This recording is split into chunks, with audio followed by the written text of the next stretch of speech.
Europe has big thoughts on where AI is heading.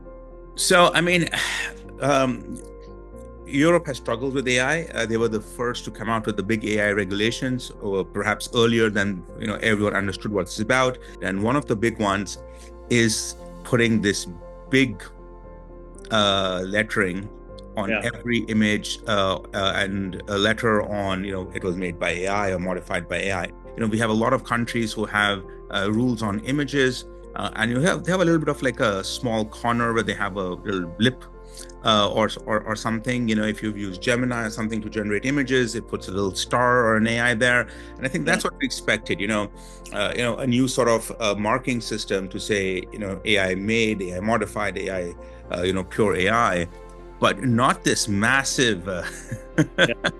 banner style stuff. Think e-commerce, think marketing, think all of this, right? But imagine you have a big hero page of your company, and then you have AI modified there.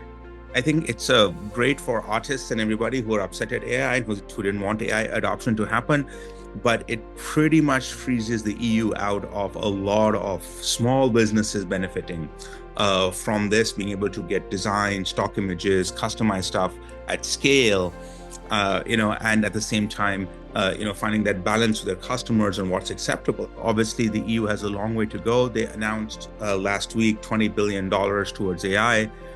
Madam Ursula was on Twitter doing that, and X, and met to a lot of, let's say, graphs, to put politely, showing that the Americans are probably putting $1 trillion